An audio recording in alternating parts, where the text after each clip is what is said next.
نستعينه ونستغفره ونعوذ بالله من شرور أنفسنا ومن سيئات أعمالنا. من يهده الله فلا مضل له ومن يضلل فلا هادي له، وأشهد أن لا إله إلا الله وحده لا شريك له، وأشهد أن محمدا عبده ورسوله. السلام عليكم ورحمة الله وبركاته. Inshallah, today we're beginning our third day of this conference, and this morning, as some of you, inshallah, all of you should have a new schedule that indicates our first lecture for today will be by our brother Sheikh Jamal Zarabozo on the subject of Western conspiracy against Muslim women. Change, correct? Muslim women challenges and conspiracy. So, inshallah, we hope that we can gain much benefit from this. And please take note also of any other schedule changes and lecture changes for the day. With that, I will turn over the microphone to our brother, Sheikh Jamal Zarabozo.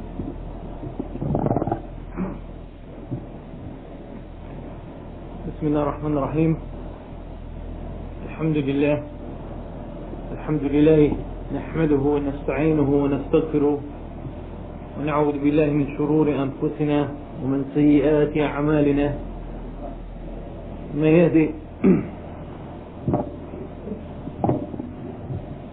يهده الله فلا مضل له ومن يضلل فلا هادي له، وأشهد أن لا إله إلا الله وحده لا شريك له، وأشهد أن محمدا عبده ورسوله.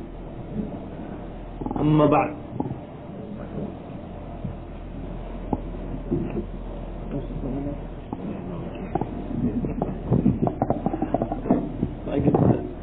I get louder as we go along, as you've probably noticed before.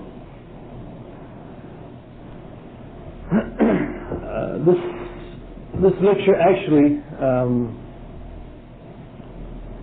wasn't on the original schedule, and it's actually a lecture for women. It's not a lecture for men, but inshallah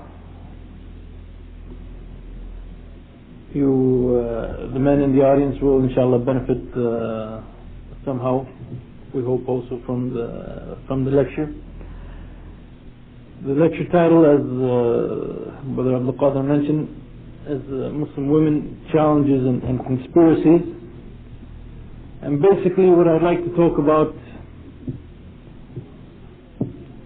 is some of the hardships or some of the challenges that our Muslim women face, and some of the movements that have begun to try to change the Muslim woman from the ideal that Islam wants for her to a completely different sort of person.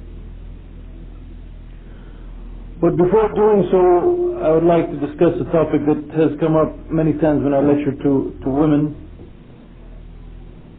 and that is, first of all, the concept of challenge in Islam, or the concept that we will most likely in our lives face obstacles, face hardships, and how we should respond to those hardships. Well, I'd like to begin first of all by saying that some people misunderstand the concept of Islam as being an easy religion. They read the verses in the Qur'an in which Allah subhanahu wa ta'ala says, for example, وَمَا جَعَلَ عَلَيْكُمْ فِي الدِّينِ مِنْ حَرَجٍ, that Allah subhanahu wa ta'ala has not created any hardship for you in the religion. And similar other verses in which Allah subhanahu wa ta'ala says that He does not desire hardship. Well, these verses in the Qur'an, what they mean is that the obligations that Allah subhanahu wa ta'ala has given us in the Sharia, the things that Allah subhanahu wa ta'ala has obligated for all of us to do, like the 5 daily prayers, fasting of the month of Ramadan, it means that in general, in fact, these things are not hardships upon the individual, that it is within the capability of the individual to perform and to do these things. And Allah subhanahu wa ta'ala did not burden us, as Allah subhanahu wa ta'ala says, لَا يُكَلِّفُ اللَّهُ نَفْسًا إِلَّا وُسْعَهَا. Allah subhanahu wa ta'ala did not actually burden us with anything that is beyond our capabilities. But these verses do not mean that there will not be challenges for us, that Allah subhanahu wa ta'ala will not try us in the deen, that Allah subhanahu wa ta'ala will not put us through tests. In fact, these are all aspects of the deen, that Allah subhanahu wa ta'ala will in fact test us, that we show our true iman, our faith, and Allah subhanahu wa ta'ala by our deeds and by our response to these challenges. Allah subhanahu wa ta'ala says, ألف لام ميم أحسب الناس أن يتركوا أن يقولوا أمنا وهم لا يفتنون. And do the people think that they will be left alone simply by saying we believe and they have not been tested? Allah subhanahu wa ta'ala is going to test us, is going to put us through situations where we'll have to show our loyalty to Allah subhanahu wa ta'ala, where we'll have to show our willingness to sacrifice for the sake of Allah subhanahu wa ta'ala. And in fact, Allah subhanahu wa ta'ala tests us through different means, through different ways. Allah subhanahu wa ta'ala tests us, for example, by putting us through what we could call times of hardship, where perhaps we are lacking in our material means, in food, maybe in clothing and so forth. Allah subhanahu wa ta'ala will test us in that way, in the same way that Allah subhanahu wa ta'ala tested the early generation of Muslims, in order for us to show our iman, our faith in Allah subhanahu wa ta'ala, in order for our deeds to be a proof for us on the day of judgment, that Allah subhanahu wa ta'ala put us through these things, and we show by our deeds, our true faith in Allah subhanahu wa ta'ala and our belief in Him and our willingness to obey Him. But Allah subhanahu wa ta'ala doesn't simply test us through times of hardship, but also Allah subhanahu wa ta'ala tests us through times of ease and pleasure, in which Allah subhanahu wa ta'ala gives us lots of things, gives us everything that we need in this dunya. This is also a test from Allah subhanahu wa ta'ala to make sure that we use these things in the way that Allah subhanahu wa ta'ala has ordered us to use them. In fact, many of the ulama, they said the test of ease is much more difficult than the test of hardship. Because in the test of hardship you really can't do much. You have to be patient, there's not much you can do many times. For example, if you're put in prison because of your iman, there's not much you can do except be patient. But the test of ease is much more difficult, because then Allah subhanahu wa ta'ala opens the door to you for many things. If you want to buy something haram, if you want to do something haram, if you want to spend your time in haram, you have that chance. So Allah subhanahu wa ta'ala tests us through both ways. And also Allah subhanahu wa ta'ala tests us and tries us through the commands and the obligations and the prohibitions of the Sharia. That Allah subhanahu wa ta'ala commands us to do something, Allah subhanahu wa ta'ala forbids us to do something. All of this is a kind of trial or ibtila. And there's actually no correct English translation for the term ibtila. But all of it is a kind of trial from Allah subhanahu wa ta'ala for us to show that when we claim to be believers, we can prove it by our actions and our deeds. So when we meet Allah subhanahu wa ta'ala, We will not say to Allah subhanahu wa ta'ala, had you told me to do this, I would have done it. Had you commanded me to do this, I would have done it, and so forth. But in fact, Allah subhanahu wa ta'ala gave us the commands, put it within our ability to perform those commands, and inshallah our deeds will be a proof for us and for our iman on the Day of Judgment. And one of those obligations is the willingness to sacrifice for the sake of Allah subhanahu wa ta'ala. It is part of our deen that we should be willing to sacrifice for the sake of Allah subhanahu wa ta'ala. If Allah subhanahu wa ta'ala commands us to do something, and that is difficult in the worldly sense or requires some effort on our part, then we still are required to do it. Effort and sacrifice is not the same thing as the case of necessity. That's something else. That's where the case of necessity is the exceptional case where you absolutely cannot perform what it is you're asked to perform without a great deal of harm, without losing one of the necessities that Islam seeks to preserve. But sacrifice is an essential aspect of this deen. When Allah subhanahu wa ta'ala, for example, commands the believing men to go there or to attend the mosques for salah, that takes some sacrifice on their part. When Allah subhanahu wa ta'ala commands the believing women to dress, for example, especially in this society, to wear hijab and to behave Islamically, then they have to be willing to sacrifice for the sake of Allah subhanahu wa ta'ala and to perform that deed. And perhaps the greatest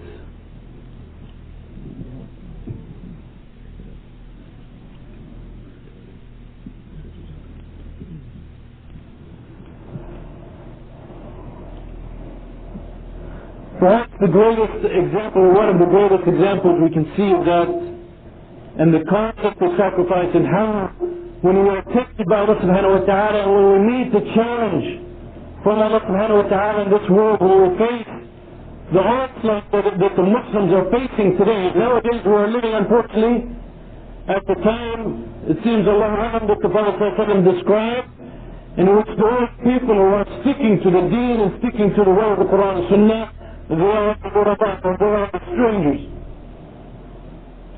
They are the ones who are very few in number.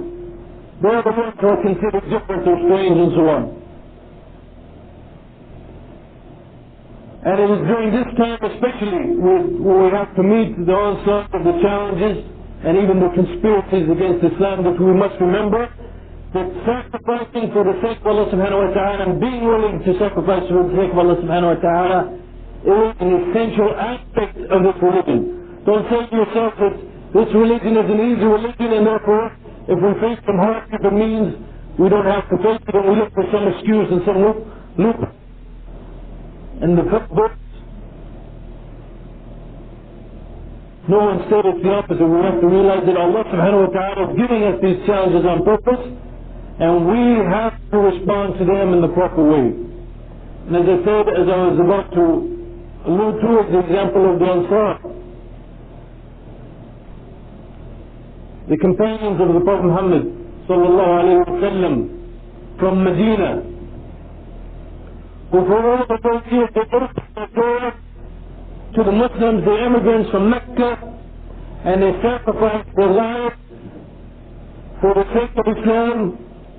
They sacrificed their time, they sacrificed their property. And after Mecca was conquered, some of them said to themselves that we have sacrificed a lot during these times, but now alhamdulillah Islam is strong. And we have sacrificed our business and our products. Now let us go back to our business and our products and take care of them. In other words, it's as if it came to their mind that they had sacrificed and now it's time. Maybe we can relax and we don't have to sacrifice. Well, that's when Allah subhanahu wa ta'ala revealed a verse which is quite misunderstood in this quarter, in which Allah subhanahu wa ta'ala says, وَأَنْفِقُوا فِي سَبِيلِ اللَّهِ وَلَا تُلْقُوا بِأَيْدِيكُمْ إِلَى تَهْلُكَةٍ. which Allah subhanahu wa ta'ala says, spend in the way of Allah and do not destroy yourself or cast yourself to ruin by your own hands. The meaning of this verse, as Abu Ayyub al-Ansari explained that it was revealed concerning the Ansar, is that when you start sacrificing, when you start giving for the sake of Allah subhanahu wa ta'ala, when you start the jihad for the sake of Allah subhanahu wa ta'ala, you are actually destroying yourself by your own hands. You are actually, by your own deeds, by your own lack of sacrifice, you are actually leading yourself to the punishment of Allah subhanahu wa ta'ala.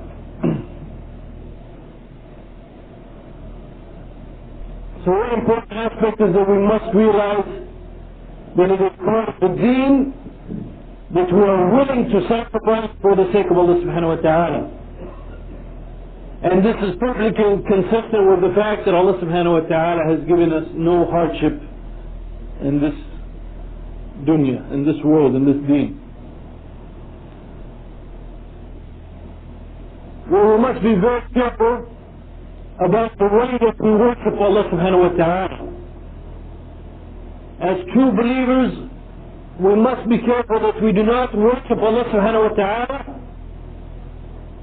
and fulfill the deen and fulfill His commands only when it is easy for us, only when we like it, and so on. Some people, unfortunately, if the Islam is, they get some advantage from following Islam, they get some benefit from it, then they will follow Islam, but as soon as there's anything difficult for them in Islam, or as soon as they are tested by Allah subhanahu wa ta'ala by anything in Islam, then they leave Islam, or they act like they're about to leave Islam. Well, Allah subhanahu wa ta'ala describes that situation very clearly in the Qur'an when Allah subhanahu wa ta'ala says, وَمِنَ النَّاسِ مَنْ يَعْبُدُ اللَّهَ عَلَى حَرْفٍ, that there are some people who worship Allah subhanahu wa ta'ala as if they're on an edge. If good comes to them, then they're very happy with the deen and they stick to it. But if they are tested with any kind of fitna, any kind of trial in the deen, then they turn away and they lose both this life and the hereafter. And that is the greatest loss. So when we talk about challenges, when we talk about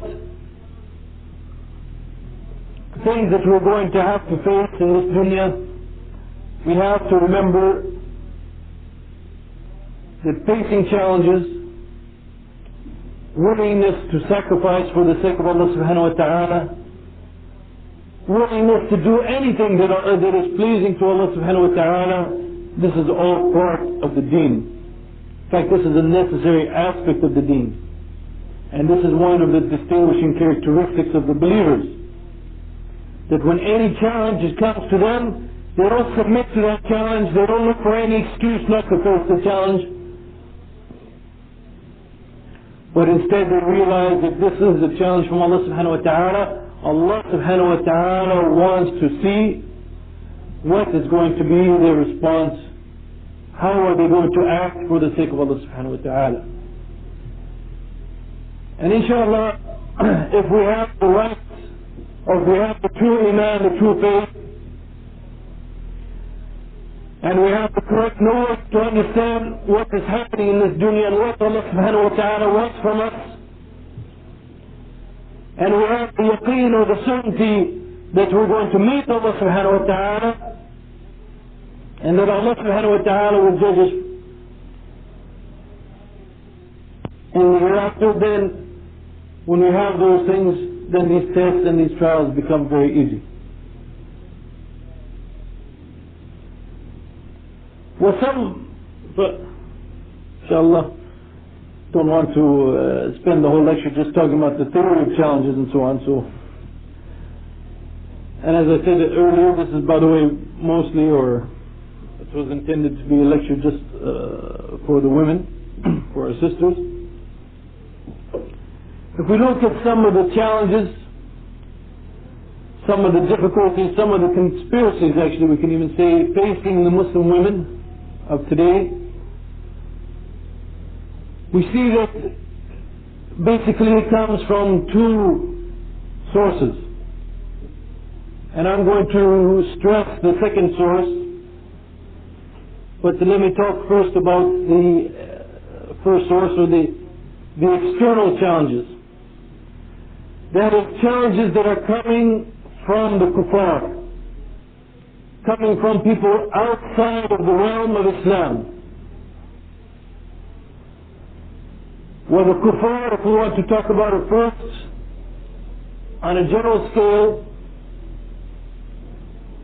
Allah subhanahu wa ta'ala describes in many places in the Qur'an, and I don't have to go over them, inshallah, these are all very clear to everyone, that the kuffar, they will never be pleased with Islam, that they have their heart a hatred for Islam. And years ago, many years ago, when the kuffar dominated most of the Muslim world, and it clearly dominated, not like now, when they were actually there ruling over the Muslim world, they clearly realized the role and the importance of the Muslim woman for the Islamic society. They clearly realized what is her situation and what is her role in keeping the society pure and helping the society obey Allah subhanahu wa ta'ala, and what is their role in bringing up the next generation as a pious Muslim generation. So from the beginning until now, and we still see it now in many, many cases, one of the basic goals of the kuffar, of the disbelievers, when they entered into the Muslim lands, was to corrupt the Muslim woman and to try to take her out of the deen of Islam, not by name necessarily, not convert her to Christianity, but by making her such that she is a Muslim woman in the sense that her name is an Islamic name, maybe she fasts and prays, but everything else about her has nothing to do with Islam. And of course they did that through different means, and we'll discuss some of them inshallah shortly when I discuss one particular book. But basically they opened up the concept or the idea of the liberation, women's liberation. Women's liberation is a term that was heard in the Muslim lands from the kuffar a long time before it was heard even in America. They were talking about the liberation of women, women's liberation. And basically what it was, the goal was to bring the woman out of hijab, to bring her out of the house, and to have her mixed with men and have fasad and evil spread throughout the Muslim land. With respect to many of our sisters here in the United States, also the challenge and the threat from the kuffar many times comes from family relatives and friends who are no longer, they are not Muslims. And this is in many cases a much more difficult test. That someone you grew up with, someone who you have such a close relationship with, for example, if it's your mother, let's say, all of your life now you have become Muslim, and she is rejecting Islam, and she doesn't want you to be Muslim, and she doesn't want you to behave like a Muslim. This is a very difficult task that Allah subhanahu wa ta'ala is giving to many of our believers today in the United States, whether in fact they are men or women. If a woman, for example, wants to wear hijab, then their mother will doesn't want to be seen with her in public. Doesn't want to go anywhere with her. If a woman is wearing hijab and she doesn't want to mix with men, and her mother has friends over, she doesn't want to invite her daughter. Or if she invites her daughter, she forces her to sit with men and people she's not related to, and so on. And this test, as I said, since it's coming from people who are close to you, who you grew up with, it is in fact a very difficult test. It is a very difficult trial from Allah subhanahu wa ta'ala. But if we remember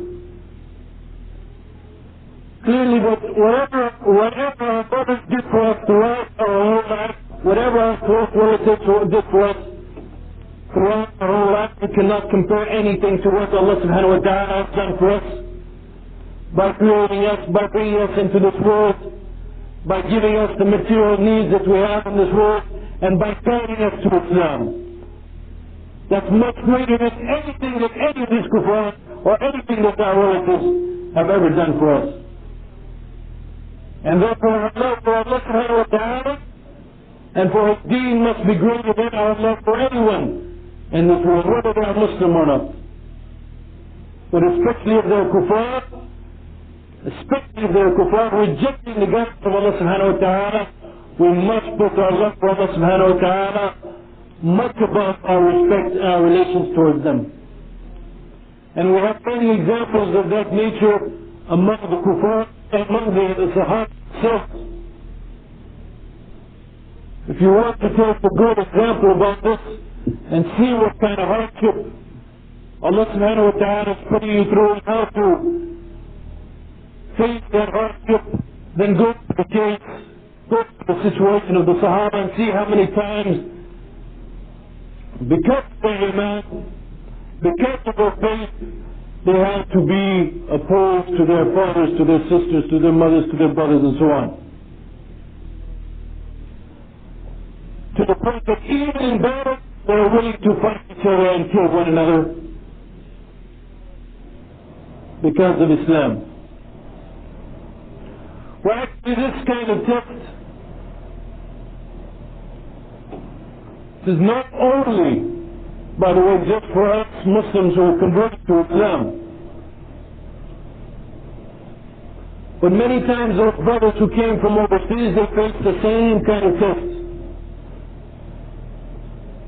If they came from a family, for example, that wasn't very religious, maybe their wife, for example, didn't used to wear hijab and they used to mix with men and women and so on, maybe dancing and music or whatever, and then they come to this country and they change their ways and Allah subhanahu wa ta'ala got them and they make tawbah. When they go back home, usually the first and the strongest enemy that they have, the one that opposes them the most, is their family. Oh, you used to do this and this or that, and now just because you redeem it, just because you become so pious, you don't do that anymore. And they put pressure on them.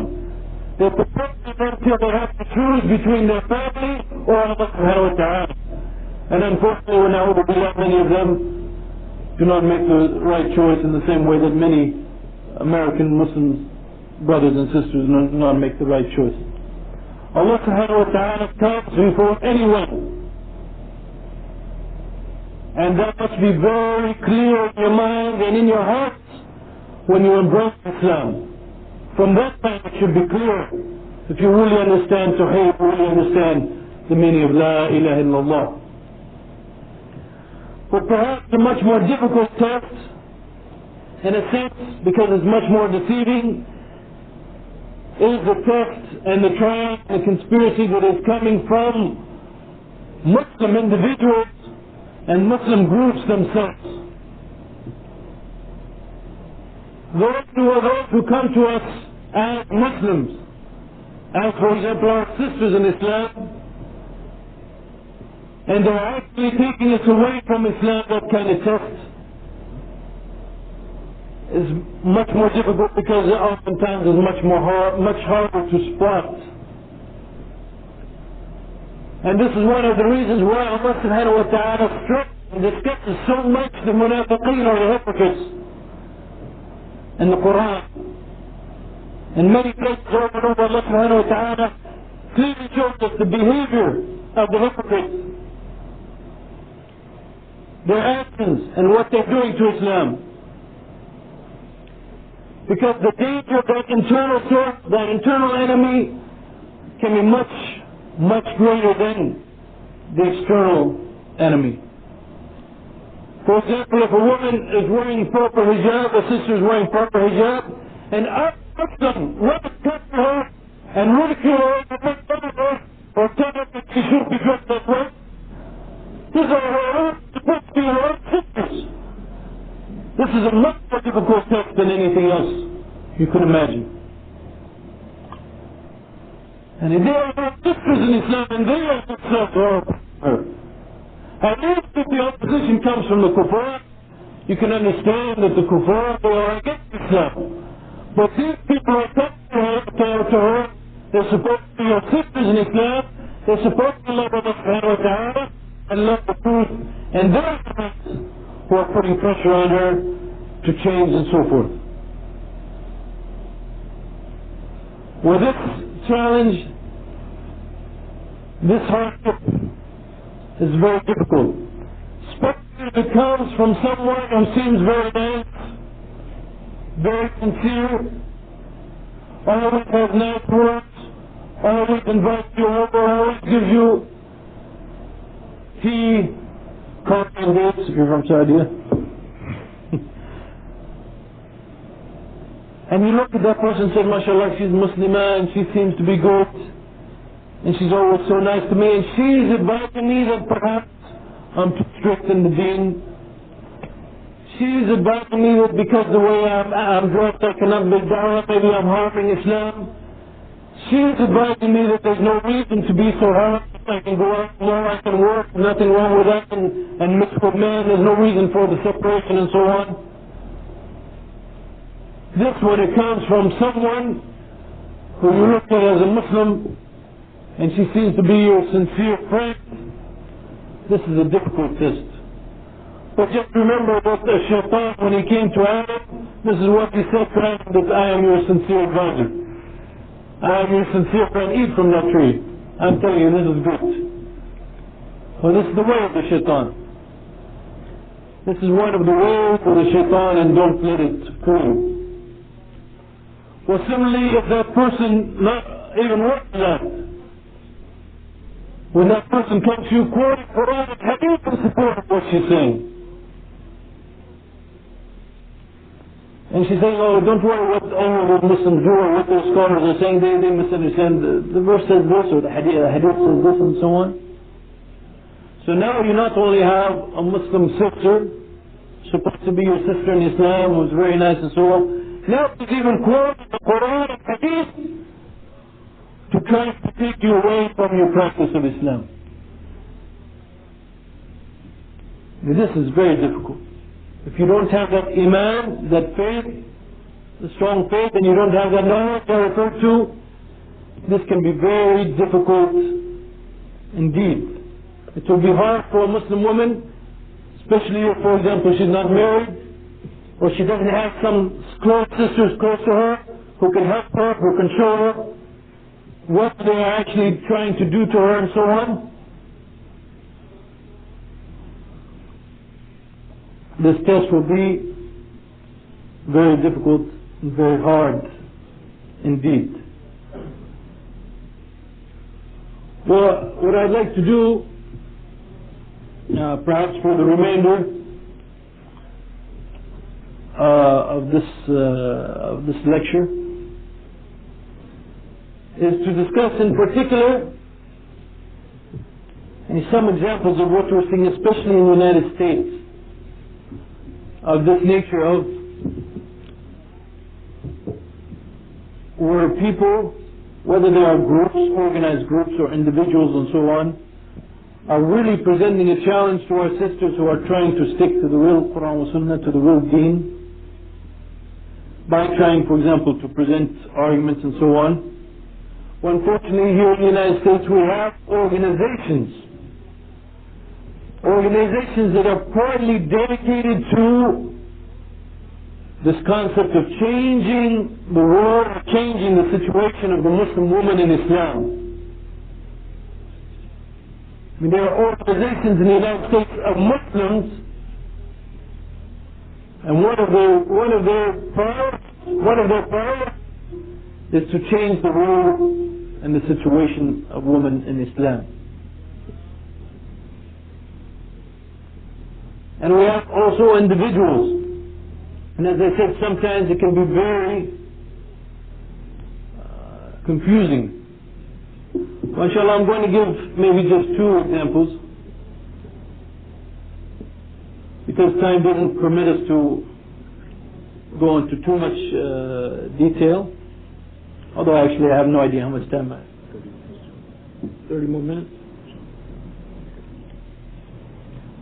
Inshallah, Abdul Qadir, someday you will learn that I actually don't like to give lectures and I try to finish as soon as possible. So if you could, most speakers, they like, can I have 10, 15 more minutes? I'm dying here just to finish and I'd like to take one example, start off with one example. This is a book published by American Trust Publications. I will not go to another extreme group that Brother Abdul Qadir was very well familiar with, the writings of Kukub Siddiqui, because those are even beyond, I think most intelligent people will not be fooled by what he writes. The problem with this book in particular, and why I picked it out, is that this is a book published by American Trust Publications, which is of course owned by and a body of the Islamic Society in North America. And unfortunately, and of course it's not my purpose here to put down the Islamic Society in North America, ISNA, but unfortunately, in many times, especially when they speak with ulama overseas to give some fatwas, they present themselves as the basic organization or the basic jama'ah of Muslims in the United States. Well, if that's the case, then they should present and stand up for the true Islam and not publish and not have speeches and not have organizations and not have conferences and so on that in fact are working against, especially with respect to the situation of Muslim women, the true Islam. This book written by and I didn't even write the name of the book down anywhere here. This book written by Ismail Fawq's wife, I think it's called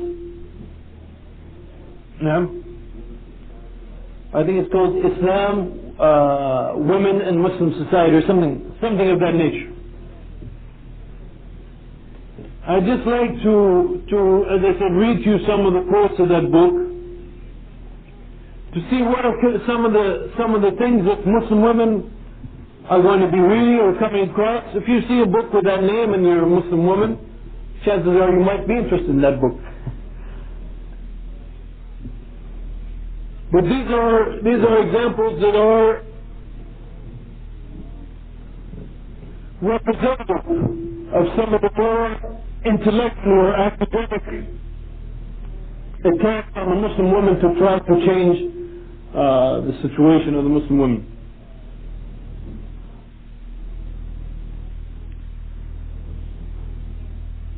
To give one example, she says the Qur'an specifically calls for equal rights for men and women in divorce. And she quotes a verse which is a general verse, actually has nothing to do with what she's saying. Anyone who's familiar with the practice of Islam with respect to divorce, how a man does divorce and how a woman gets a divorce, it is completely different. She's saying that the Quran specifically called for equal rights for men and women in divorce. Have you heard any faqih, have you seen any hadith, have you heard anyone ever say that a woman can make pronouncement of divorce to her husband and say you are divorced and then he's divorced? And that's what she's implying. They have equal rights in divorce. And the situation in fact is not that way whatsoever. The way of divorce for man and woman are different. And then she tries to prove that some of the early women in Islam, they were known for fashion and beauty and literature. She talks about the daughter of Hussein ibn Ali, Sukaina, very famous in the history. She said she was a leader in fashion, beauty and literature, whose salons and intellectual parties were famous in the entire Muslim world at that time. Well, this is nothing but a blatant lie. If you read the books of history, the authentic books of history, not books like Al-Aghani and others that are just full of nonsense that have no source whatsoever for them. You will find that she was a devout Muslim scholar, not known for parties and and fashion and other things. And another argument that you hear often, these women of early Islam were not veiled. She writes, they were enjoined by Islam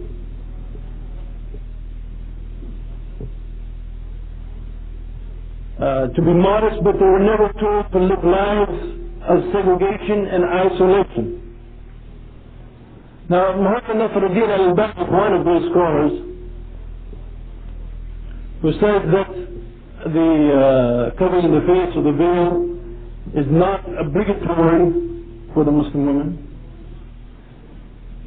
regardless of whether his opinion on that is correct or not. But at the same time, in his book, he says in Typical Sunnah, and he brings many examples of authentic hadith that the women during the time of the Prophet ﷺ wore wearing veils. And they continued to do so afterwards. But now it has become very common, and you hear this in many conferences and many speeches throughout the United States, that in fact the early Muslim women were not wearing veils, and this is something that the Muslims picked up from the Byzantines or from the Persians later. And in fact she mentioned the same thing in her book later. And this again, this is nothing but a denial of the history. One of the strangest, or one of the perhaps worst passages that you can find in that book, and what she is talking about hijab, she quotes from Surah Nur, in which it says that the Muslim woman should not display their beauty and ornaments except what appears thereof, إِلَّا مَا ظَهَرَ مِنْهَا.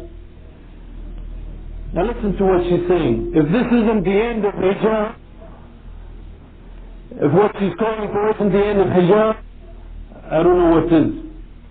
She says the Arabic expression, إِلَّا مَا ظَهَرَ, in other words, except what appears thereof, used in this passage, or what must ordinarily appear thereof,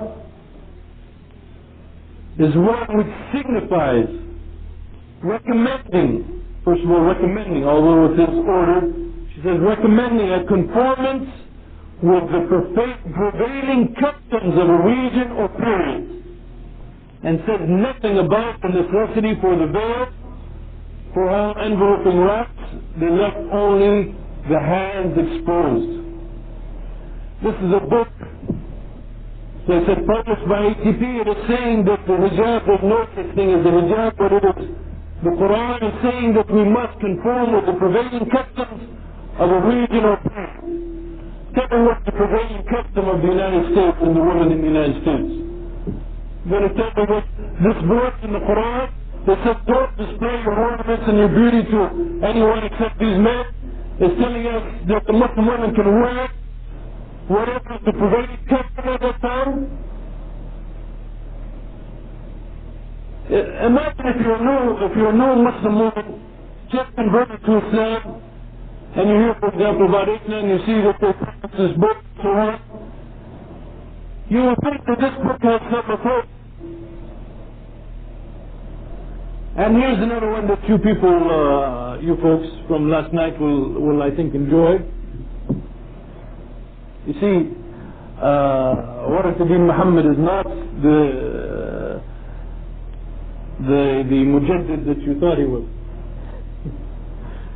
Because she writes, in fact, because of grammatical requirements, nafs is a feminine word in Arabic, as is the word wahida, meaning one person.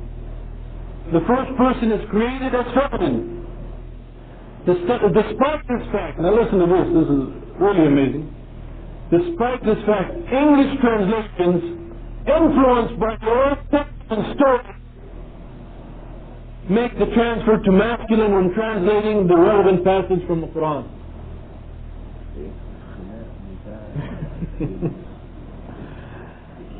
I think we discussed that last night, but the point is here It says in Hadith, it is clear the Quran, she's saying the English translation influenced by the Old Testament story.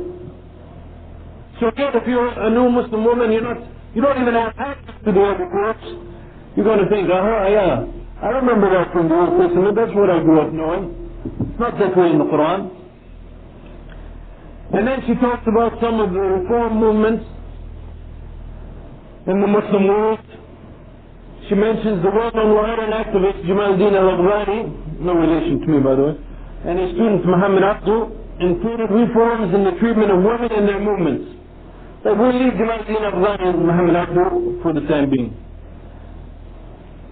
Not for the time being, I will not discuss them in other words. Qasim Amin, she continues, Qasim Amin was another active leader in the movement for emancipation of women as viewed from within the Islamic context. I don't know how many of you are familiar with Qasim Amin, but to describe Qasim Amin as an active leader in the movement for emancipation of women, that part is okay. As viewed from within the Islamic context, that's a little bit far-fetched. Qasim Amin lived at the turn of the century in Egypt, and basically his basic argument, he went to France, he visited Europe, and basically his basic argument was all Egyptian women must follow their French sisters and everything. He said the reason the Muslim world is behind is because they fell behind in the three great arts of theater and music. Now I forget the other one. The three great arts, as he called them. In his book on Tahrir al-Mara, or the emancipation of women, basically he called for changes in everything in the Sharia related to Islam. And he said we must follow the way of Europe. Europe is a civilized, a scientific civilization, perfect when it comes to the science, so therefore if we want, we have to follow the way of the Europeans. This is who she is quoting and saying that this was within the Islamic concept of Muslim leader working for the emancipation of Islam.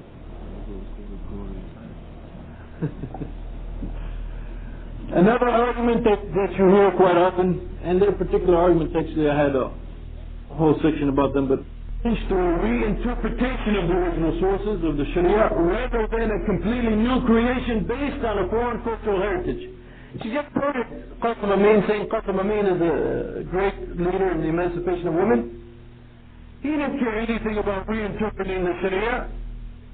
She says that these people started saying through the reinterpretation of the original sources of the Sharia, rather than in a completely new creation based on a foreign cultural heritage. In fact, it's opposite. They look to the West, they look to the French, and so on. As many people, unfortunately, nowadays are looking to America and so on. Are these questions?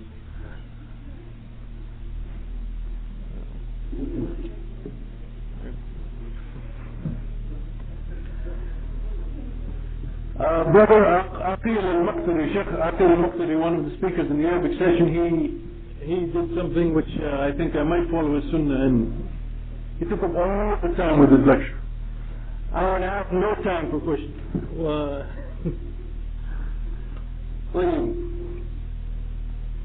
In another passage she talks about changing the Sharia again. She says most countries have put polygamy under judicial regulation, and in some countries it has been prohibited altogether.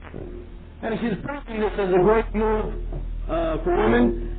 And in Tunisia, there's a few. And in Tunisia, in fact, every divorce must be arranged in a court of law. And then she talked about all women's magazines that started in Egypt and so on. I don't know if you're familiar with the magazines that started in Egypt. One of the most famous one of them, Rukn al-Islam. Another one, Ruz al-Yusuf.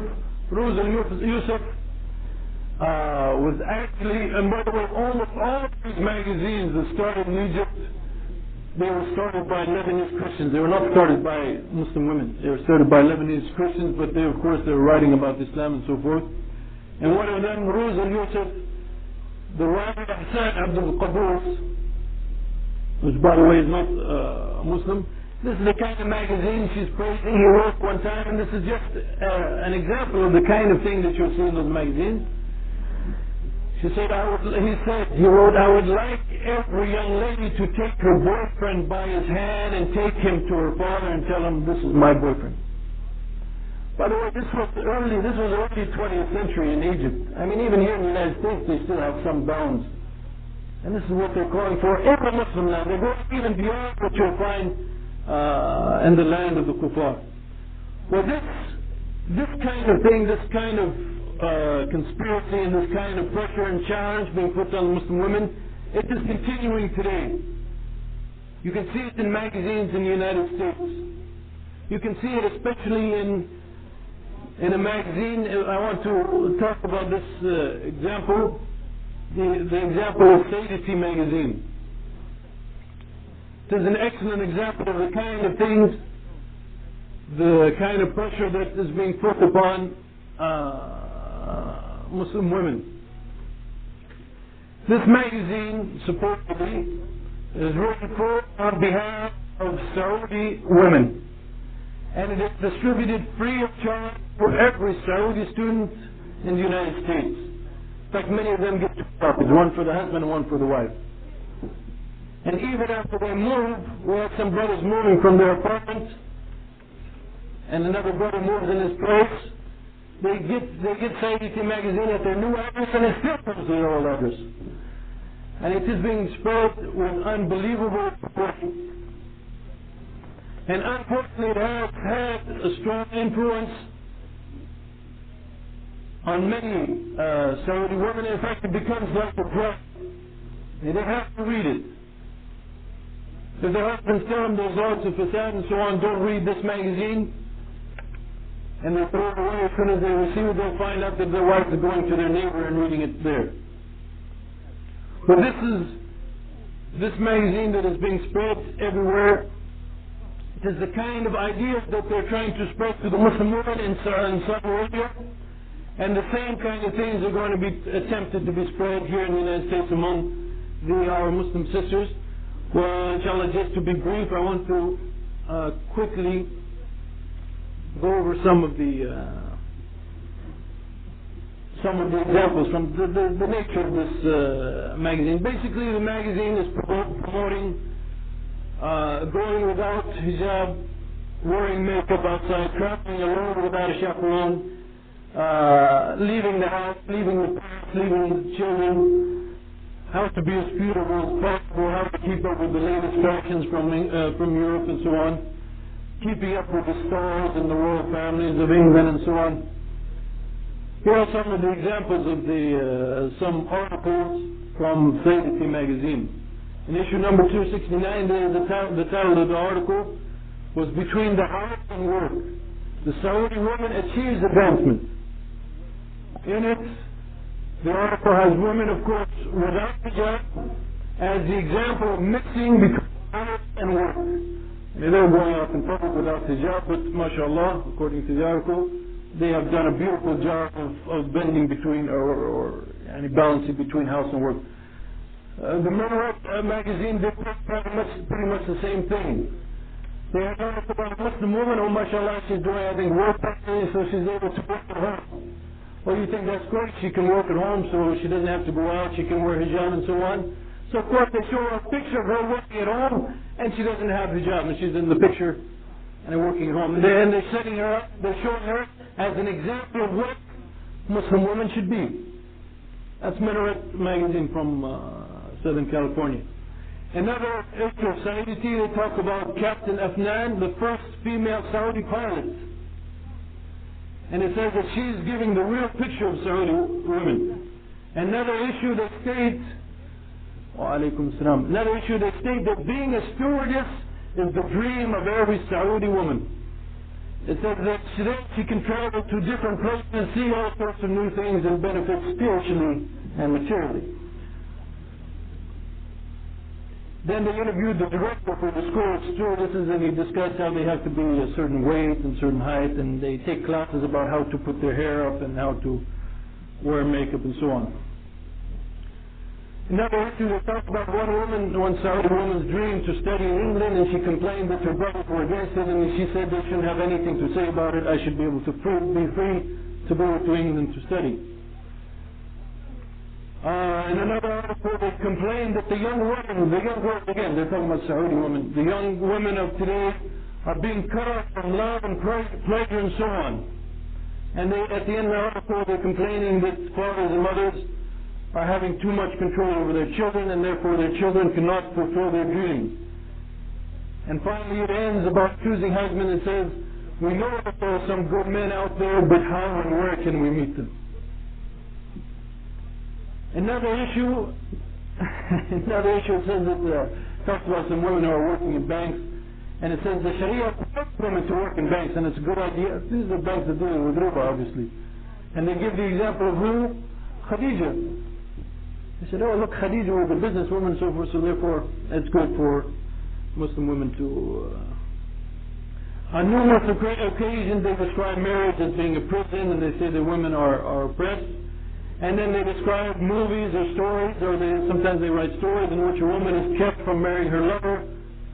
So she either has to live a life of misery, or she runs away from marry him, and so on.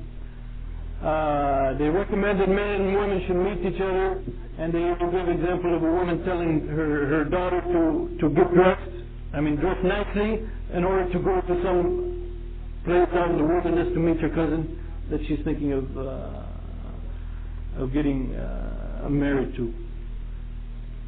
Well, here's an article to show you how poisonous this magazine is and what really its goal is, and how much it is against Islam, but again, it is being spread to all of Saudi women. Here's an article between the editor of the magazine and a woman. The woman says, you follow those old values that are not useful today. The editor says, she said, I think that the laws of yesterday are not meant to work today, obviously, nor tomorrow. So he says, but the past is the history of the future. And then she says, the world changes, my dear friend. You are sleeping under the books of heritage and the dreams of the poems of Ibn al-Qais and Ahmed Shawqi, two Arab poets. So it says, and she says, I do not believe that the Jahiliyyah poetry can judge the emotions of the 21st century. So it says, but values do not change. She says the opposite. Values change the most. He says, everything then changes? She says, yes, everything. And you and me. So he says, nothing stays the same. Notice now how they, as if, mashallah, such good Muslims. He says, nothing stays the same. She says, nothing except the face of Allah subhanahu wa ta'ala. Everything changes, all values changes, means all the Sharia, of course, changes. Nothing changes except the value of Allah subhanahu wa ta'ala. And of course they have a very nice section about, one of the purposes of hijab, that when you go out in public, the Muslim woman is not being a source of attraction for men. But of course they have a section about how can you look your best while wearing hijab. What's the nicest and most attractive fashion that covers your face and everything except your face and hands and looks the best when you go out. Well, some of the articles, again, I'll just mention the names of some articles that they have. My heart and mind are for enjoyment only. What is the story for during Ramadan? Jamila Lamna, which is an Arab actress, says, deep love is a must for marriage. Nancy Reagan sings, that was one of their articles. Diana, Princess Dawah, they love the royal family. I'm sure they're all, so much shocked that they're separated. Diana hates to give speeches. They had a 4-page article on, is Michael Jackson's skin black or white? Love knows no restrictions. They had an article called Seeking a Man. Eating in the street is more pleasing. how to plot against your husband. And these are some of the things that are being spread to our Muslim sisters and in this world, and it is all part of the idea or all part of the plan by the kuffar, by the munafiqeen among us, to try to bring the women out of Islam. They will remain Muslim in name, they might even pray and fast, they might even supposedly wear hijab, but in fact they will not really be Muslims. Well, I want to end, inshallah, with some advice. What's the last time? No? I don't want to extend. What do you mean, do I want to extend?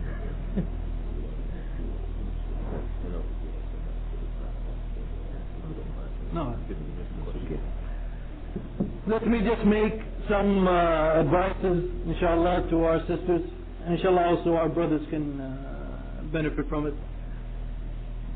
If you want to know really how you should behave as a Muslim sister, as a Muslim woman, and you want to get an example in your life and look to really see how you are supposed to be and what is the best way for you to be to gain Allah subhanahu wa ta'ala's pleasure, then look to the Qur'an, look to the Sunnah, look to the examples of the female Sahaba and how they live their lives, how they live their life for the sake of Allah subhanahu wa ta'ala.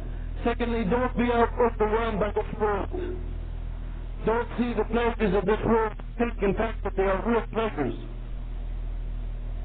In fact, many of you converted to Islam, you come from the world of kufr or jahiliyyah, and you know that in fact that many times people look like they're happy and they're having fun drinking or whatever, or mixing with men or women or dancing, but you know that in the long run, as long as they don't have Islam, they're not going to be happy. And in fact, Allah subhanahu wa ta'ala describes the situation in the Qur'an, that those people who turn away from the remembrance of Allah subhanahu wa ta'ala, they will live a very tight life in this world. Well, thirdly, also don't look to the ways of the kuffar, don't aspire to be like the kuffar. And you should feel the izzah or the honor of being a Muslimah, that you are following the way that Allah subhanahu wa ta'ala, Allah is your creator. You are following the way that Allah subhanahu wa ta'ala has asked you to behave.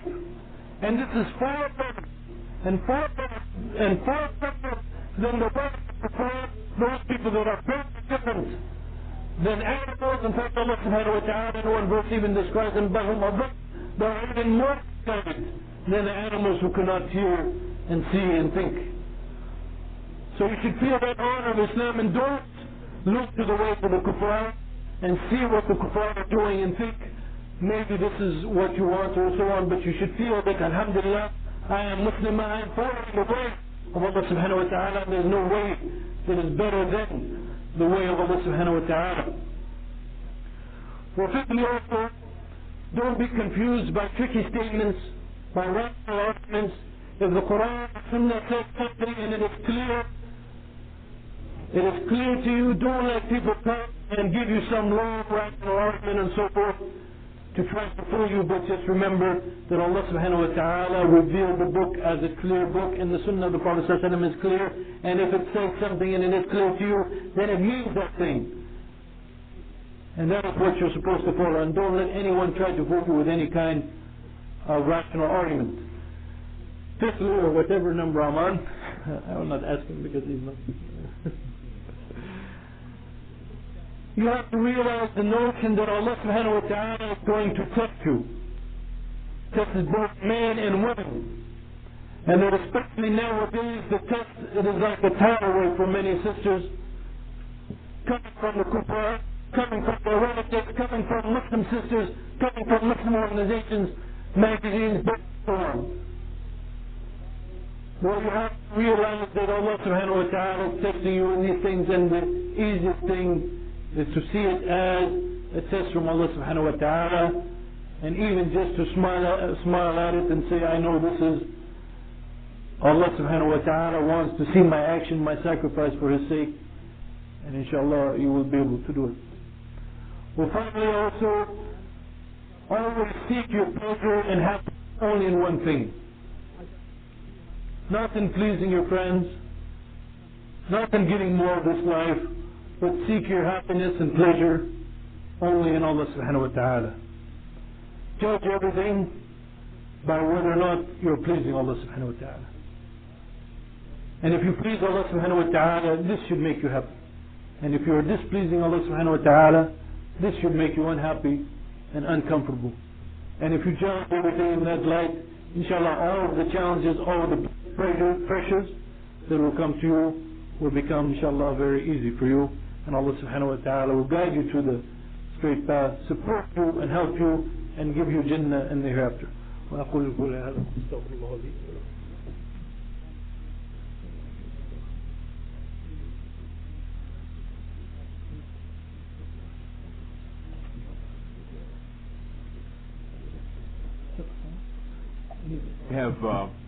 We have about 15 minutes to answer questions, and I have at least 25, 30, now probably 40 questions in front of me.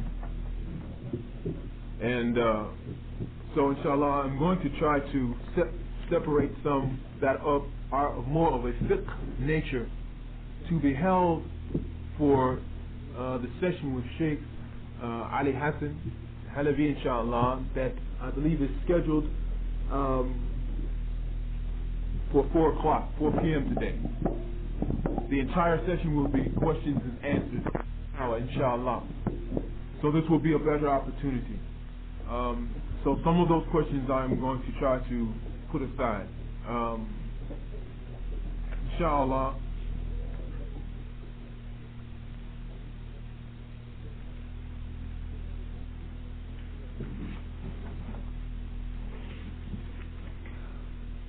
Some very important questions here.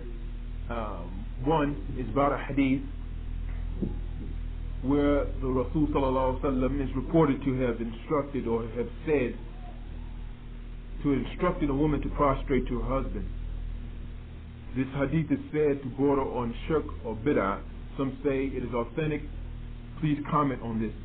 First of all, the hadith is not exactly the relation of the hadith even in English. But inshallah, the brothers familiar with this hadith. It's very important because unfortunately we also have this hadith and several others as a justification by some brothers to abuse their wives, to in fact mistreat them. So this is a very important topic which perhaps our brother Jamal can comment on the degree of the sin of this, and at the same time, inshallah, giving a commentary on this particular hadith.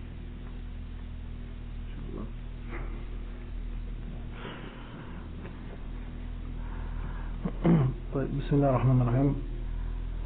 Inshallah, we should do our best, the best of our ability.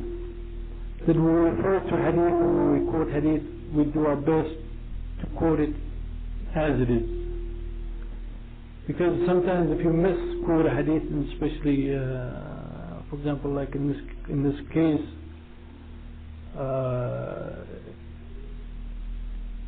the consequences of the meaning that you give, in fact, can be quite dangerous and quite against the spirit of Islam. The hadith of the Prophet ﷺ is when he was describing the fact that no one is to prostrate to anyone except Allah subhanahu wa ta'ala. And he said that if I were to command anyone to prostrate to anyone else, I would command the wife to prostrate to her husband because of the rights that he has upon her. Well, this hadith is recorded by Tirmidhi, and it is a hasan or a good hadith. Well, simply all it is saying is that the wife has a great deal of obligation directly towards her husband.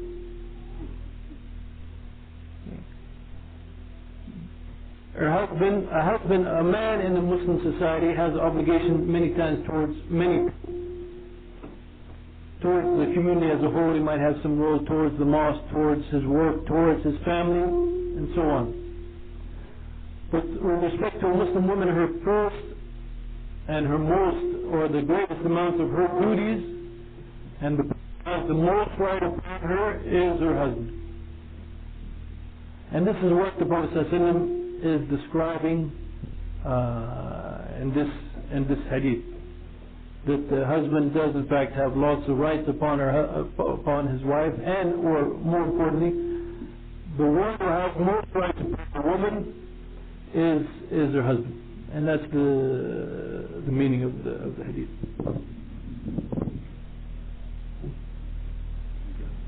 Oh, I'm sure that was from Muslim. See, if I can't hear it echo 7 or 8 times, I figure you can't hear me. Okay. Also, because some sisters apparently complained that they could not hear. Okay. As you like. Oh, I'm finished with that. There's some follow-up you like to do.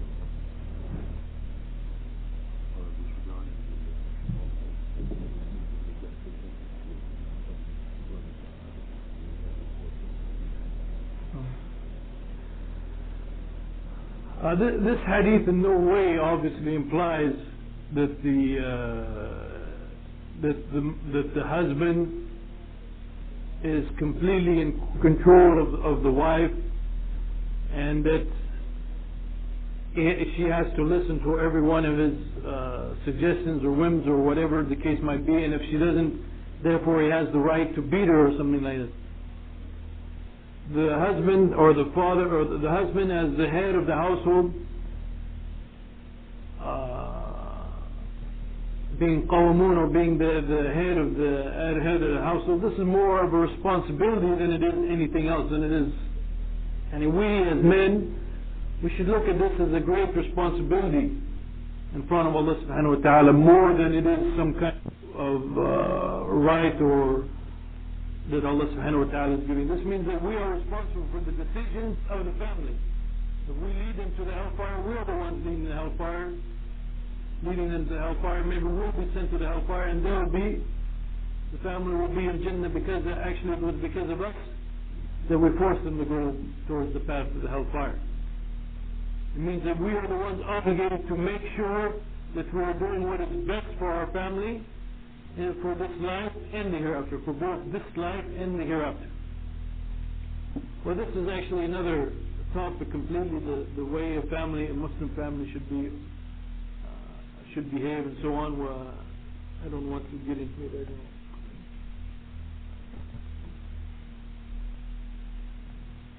Another question here is regarding women also. How should sisters perform dawah?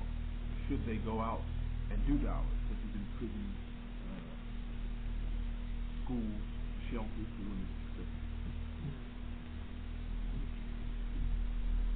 In general, among the female Sahaba, we don't find examples of them going out and making da'wah.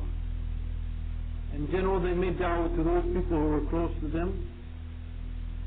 For example, Umar ibn al-Khattab, it was his sister that was the final step in him coming to Islam. But if there's a situation where there's only women involved, where you can meet privately with women, either in your home or in their setting where it is Islamically proper setting, there's no prohibition against women making da'wah in that setting.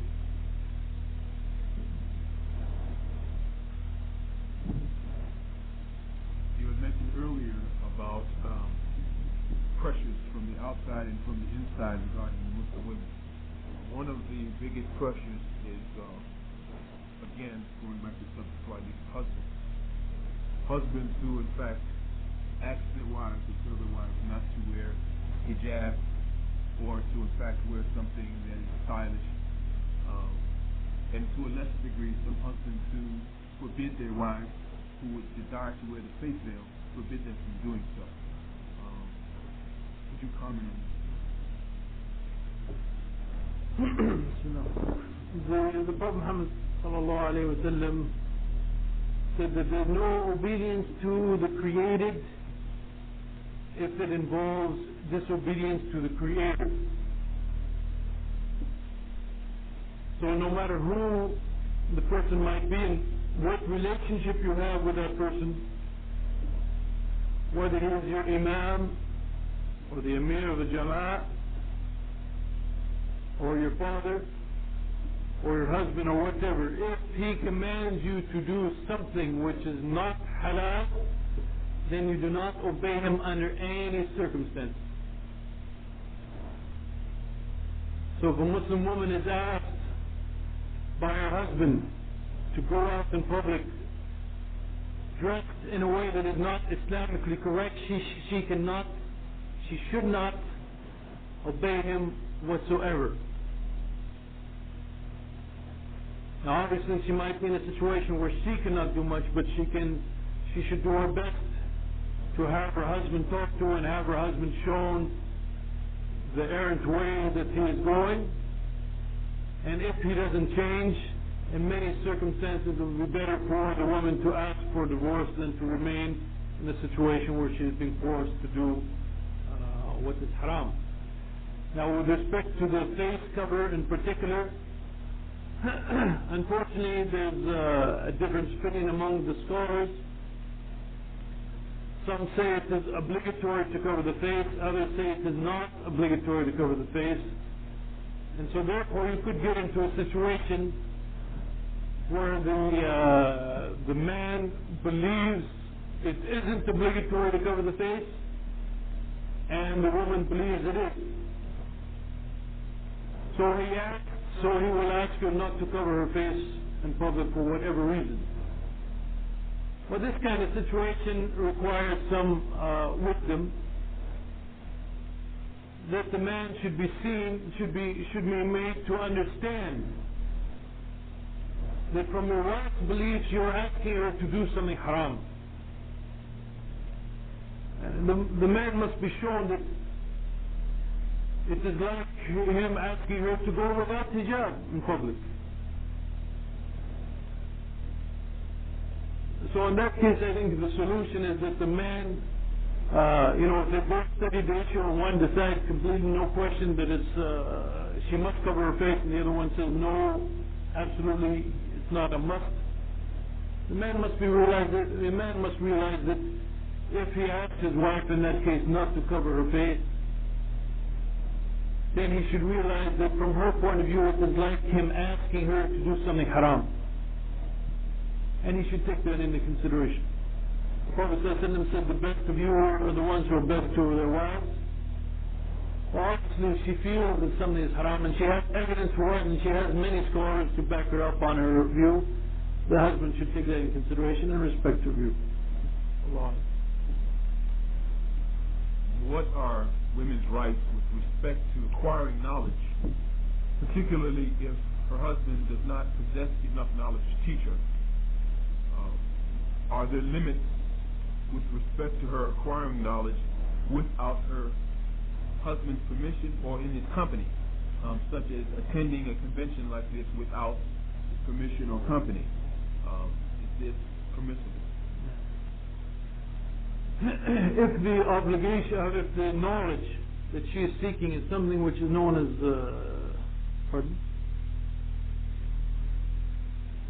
if the knowledge that she is seeking is something which is known as fard ayn, or it is something obligatory upon her to know, the basics of the deen, aqidah, beliefs, what she's supposed to believe, and all of its aspects related to how to pray and perform her salat, her obligations and so forth, then in fact the Muslim ulama said that this is an obligation upon her which takes precedence over her husband's rights over her. And they say clearly that in general the woman is not allowed to leave the house without the husband's permission, but they said in this case, if she cannot get the knowledge at home, and the only way she can get the knowledge is by attending a particular lecture, for example in the mosque, she has the right to leave her house without her husband's permission. Okay. But now that might be different. I didn't see any scholar who said she has the right to travel. For example, she goes halfway across the world to attend a conference, that's a different story. But for example, within a city, if there's a lecture in the mosque that is pertaining to her, to some knowledge that she has to know, she has the right to leave the mosque, to leave her house without her husband's permission to her. That is how important knowledge is in Islam. And of course, I guess the easiest way to oppress your wife is not to let her know her rights and what she can do. But in Islam, that won't work, because even if you try to keep her, she has the right to go to such lecture. And if the husband, for example, should punish her in any way, hit her in any way, he is the one who is committing the sin. He is the one who should be brought to the Inshallah, that would be the final question, and we expect the next session to begin at 10. We ask Allah to reward our brother Jamal for his lecture today. And inshallah, just as a side point, our brother mentioned several publications, or a particular publication, as an example where you find many things which are written that are in fact attacking the status of Muslim women in the guise of being for Muslim women. And there are many books of this nature, and he has discussed several of their arguments. These arguments are repeated over and over again, and in some of them even lesser stature, or people of even lesser respect.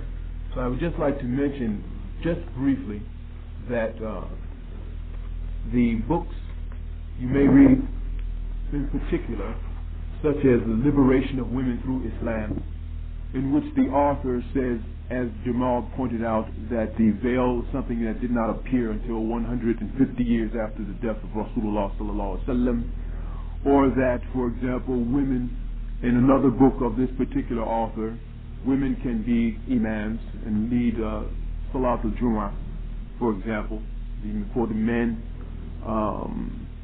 This author also, his Islam is come into question, and in fact is not in question regarding the ruling of some scholars.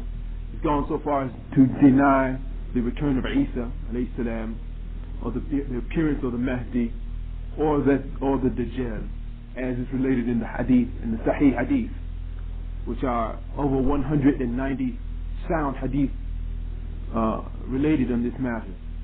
And this particular author's name is Kawkab Siddiq, and he is being billed and has been as a champion of women. And I mention it only because one of the tactics which he uses is that brothers who come and sisters who come to a conference such as this are automatically accused of, if they in fact speak a little Arabic, or if they are in attendance with sheikhs or scholars from the Arab-speaking world, that they are accused of being of a particular traditional backward mind. So inshallah, throughout these lectures by our distinguished guests, such as our brother Jamaluddin, inshallah it should be clear to us that we base our opinion not because of our own whims or our own opinions, but those things which are sound and authenticated and proven, as opposed to the methodology of those who try to bring rational arguments, particularly in regard to Muslim women, to try to justify whatever ideas they have. They bring no proof from the Qur'an or from the Sunnah, nor do they interpret them according to a way that is correct, according to the method of our Salaf, our predecessors, and those scholars who have followed them until this day. Wallahu a'lam, wa aqulu qawli hadha wa astaghfirullah li wa lakum. Subhanakallahumma wa bihamdika, ashhadu an la ilaha illa anta, astaghfiruka wa atubu ilayk.